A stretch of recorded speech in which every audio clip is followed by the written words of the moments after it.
Hello everybody and welcome back to another day in Stardew Valley. Today is May 22nd, 2025, and we have an amazing episode in store for you guys today. Alright, Stardew Tasks. We don't have that much that we realistically need to do. Like, we're kind of in a spot where we're just kind of vibing. We do, however, need to get prismatic shards, which means skull caves. Skull caves, the return of the skull caves. I'm hearing skull caves. We also need to get kegs full of potatoes for Pam. Pam loves her potatoes. We have the winery down here. We do want to put these other casks down. We'll replace all the kegs. I had a couple comments about like how to optimize it. I could bring people back and upgrade their houses so we have more space in like the Cinemunch Dominion. It's not necessary. We could also get a shed. It doesn't really matter. We just have all these places. Like, it doesn't need to be super optimized. We can just kind of run it however we want to. Sell the diamonds. Let's put that in our rod. We will put the cauliflower back. We can keep just making cauliflower. Like, that's not really too hard of an issue. Petrified slime we can get rid of. Sweet honey. The honey, I feel like honey we can do something with. We also have the mill, which I don't know what the mill really does. I'm gonna be perfectly honest. I'm just gonna click on it and see what happens. Alright, so nothing happened. I assume I need like certain items that are milled.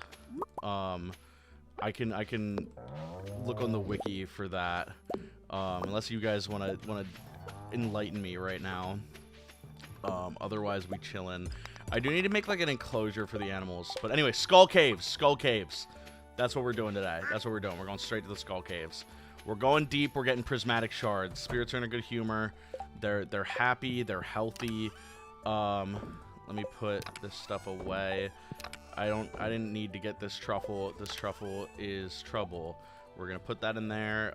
We don't need our scythe or the slingshot, or the fishing rod or the watering can. We just need the bomba. We just need the bomba and the elixir.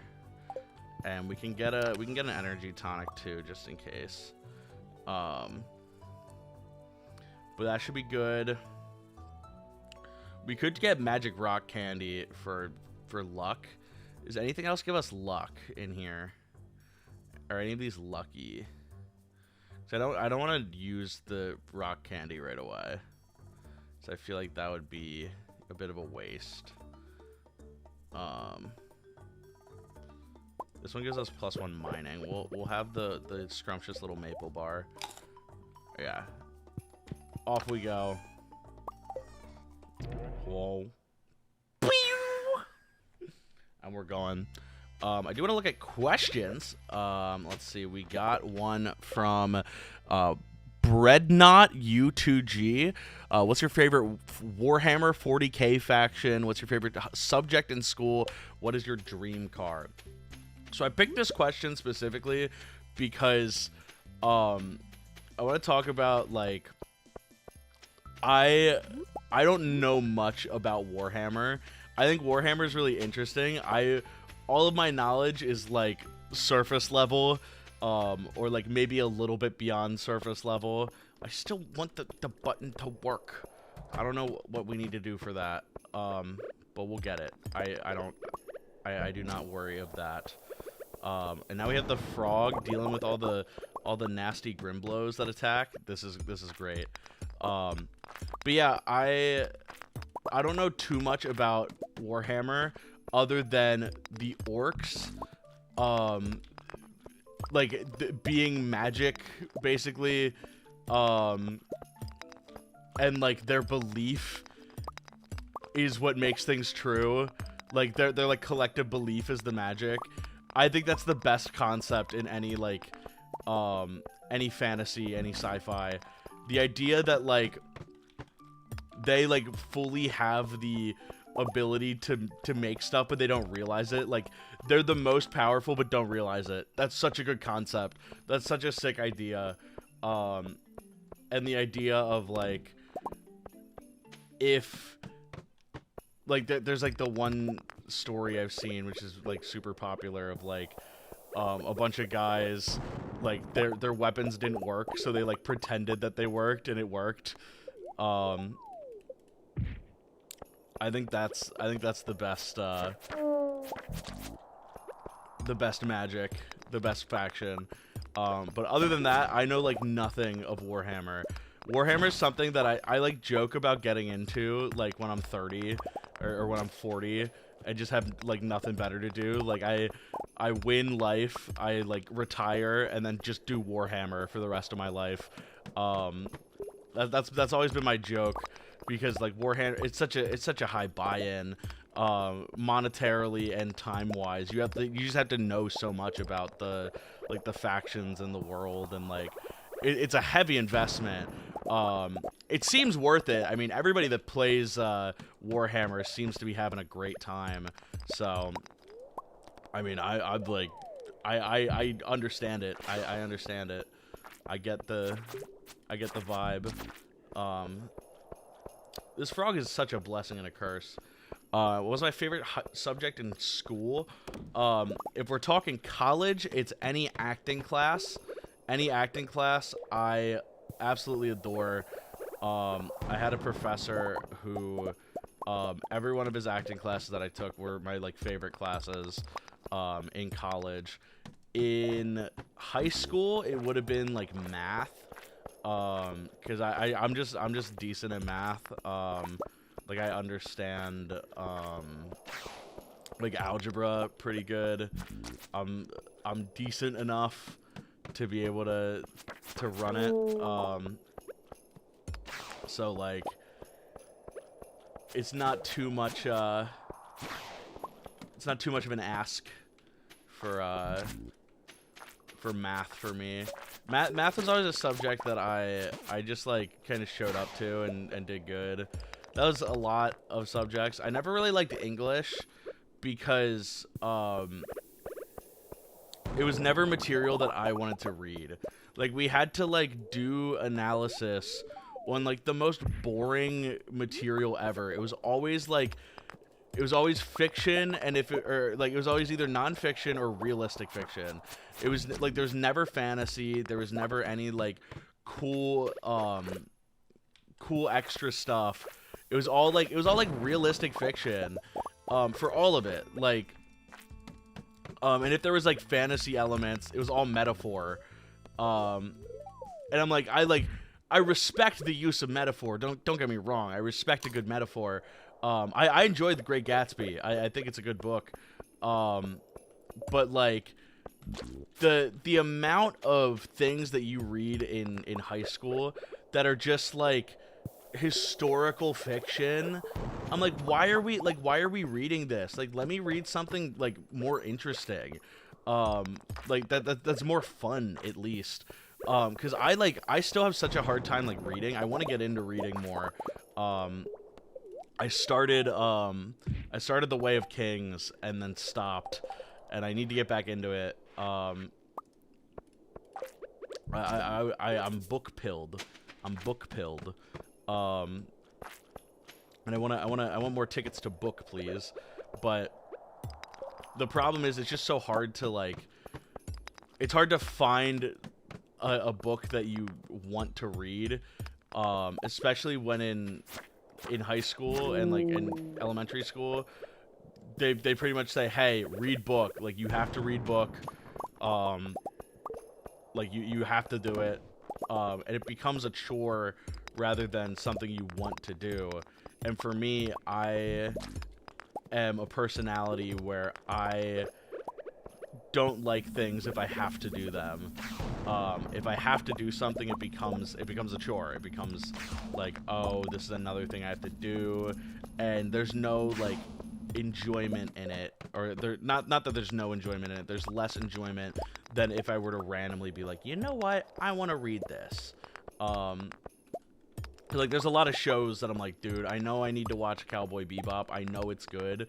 But the fact that I'm like, it's one that I need to watch makes me want to watch it less because I'm less, like, interested in, like, oh, here's the concept. Like, this caught me by surprise. I'm like, I already know it's good.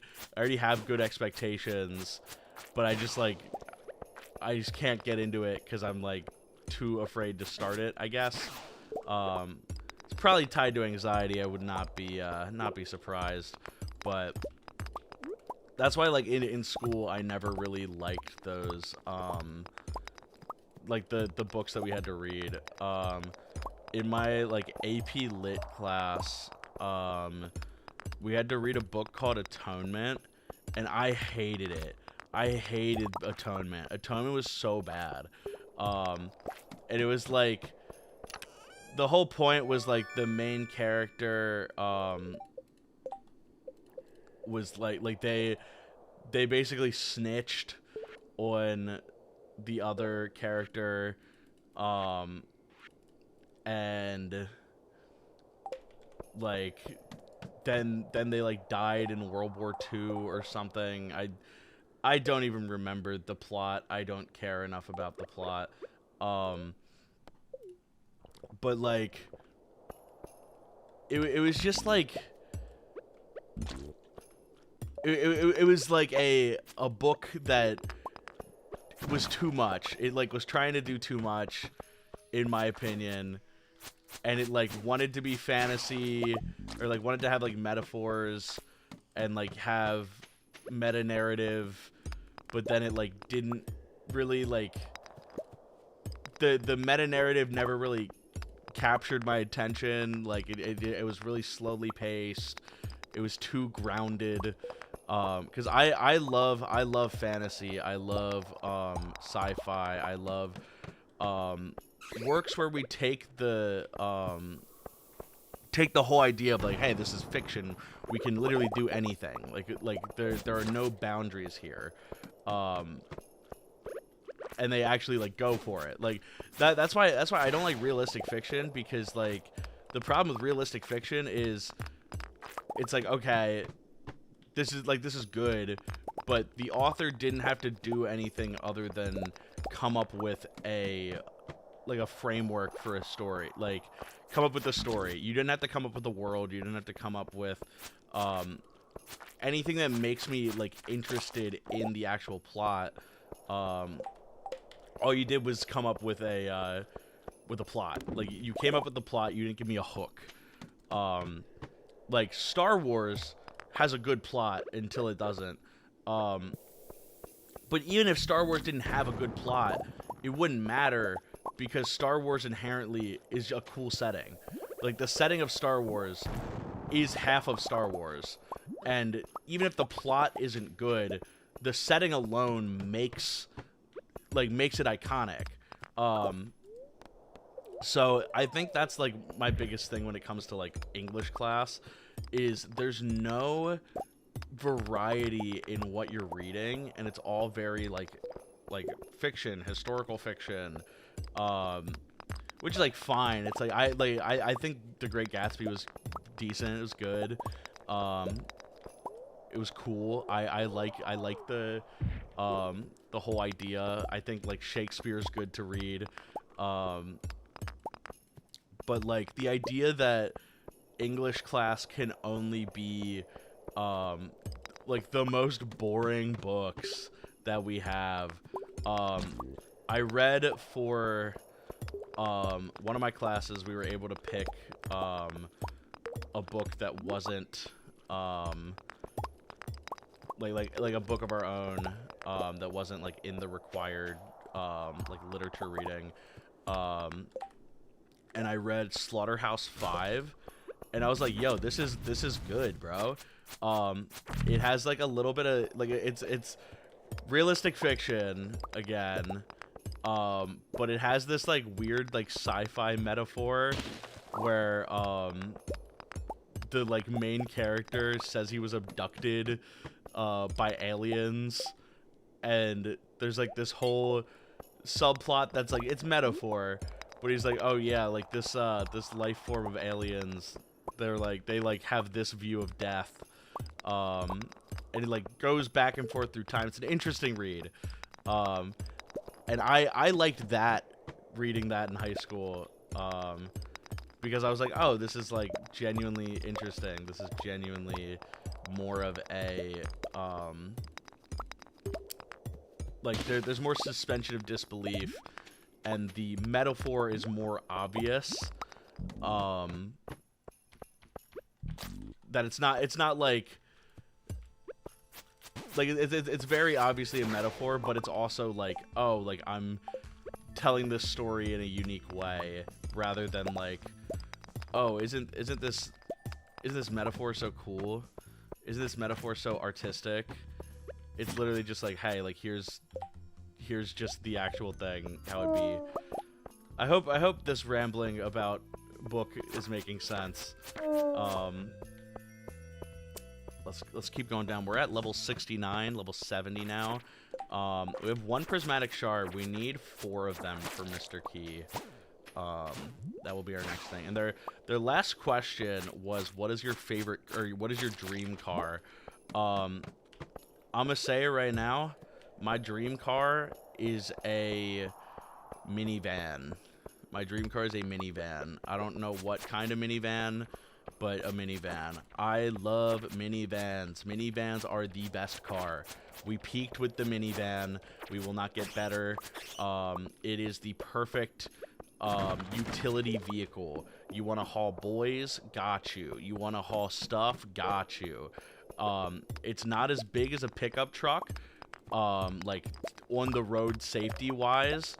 And I would argue, unless you're doing like a manual labor, like work construction job, more practical to have than a pickup. Way more practical. I have moved like 8 times, I want to say, with that minivan. I bring my stuff. I put it all in the back. The seats go down in the minivan that I have. It's so good. You don't understand. It's peak performance. It's everything that I need in a vehicle. So that's why, like, I don't really have a dream car. Because, like, the whole idea of a dream car is, like, oh, you're, like, into cars and you like the specific, like, performance or specific, like, aesthetic of a certain vehicle. I think, like, Corvettes look cool, but, like, I don't really want, like, I feel like a Corvette's way too impractical to buy, because you're pretty much just, you're pretty much just, like, in a 2-seater car. It's like, who are you taking with you? Like, any car that's 2 seats is not ideal. Because it's like, okay, you have a 2-seater car, especially if you're young. You have 2 seats in your car. Now you go out for lunch. Oh, you meet a friend that you weren't expecting to see. Oh, hey, we're going back to my place. Oh wait. We can't take you in our car because our car only has 2 seats. Our car only has 2 seats. We can't go anywhere with you. We have to leave you behind because the car only has 2 seats. That's the kind of thing that I think is stupid and dumb. Like, even if, like, the expensive sports car go fast, it's not like you can use the fast. Like, the fast doesn't matter because you're in the US with speed limit laws. Like, any car can go the speed limit. Any car can go, like, 30 above the speed limit. Like, you're not doing anything revolutionary by getting a Bugatti. Sure, it looks cool. Sure, it looks nice. Don't get me wrong. Like, if you whip the Bugatti, I'm like, dang, bro, that's pretty impressive. Little seafoam pudding action. Let's go. Level 91 right now. We're not gonna set a new record, but I do want to try and get this iridium here because that's probably where the prismatic shards would be most likely. We do keep going down though whenever we get a chance. Let me bomb this. Bomba. We got the 1 prismatic shard though, which is like, as long as we average 1 per trip, we're doing fine. Might as well jump. Level 100. We got a mystery gift. Let's go. That's so awesome. We got a mystery box. We got a Mr. Beast gambling box. I love that Mr. Beast supports gambling. He's like one of us. He's one of the little guys. He knows that gambling's cool and awesome. I do think it's funny how like Mr. Beast kind of been falling off, not gonna lie. His videos haven't been hitting the same metrics. That sucks, dog. That sucks. Well, cause he like a bunch of stuff came out about him being like kind of not great. Which, you know, it be what it do. I think his content's fine. It's just not. It could be better. Like that being Mr. Beast being the standard, I don't really like. Oh no! I better not lose that prismatic shard. I best not. Why? Thank you, Harvey. Thank you, Harvey. That's, yeah, whatever. I don't care. Let me walk home. Okay, we got 1 prismatic shard though. That was good.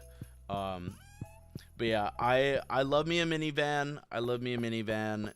They're practical and cool. My dream car would be a minivan with a Fortnite Battle Bus wrap. Fortnite Battle Bus wrap on any minivan. Doesn't really matter what minivan. Oh, I didn't take the blessing of the statue. I should have done that. That would have been smart for me to do. But anyway, thank you guys so much for watching. I appreciate it as always, and I will see you guys, and thank you channel members, and I will see you guys tomorrow for more Stardew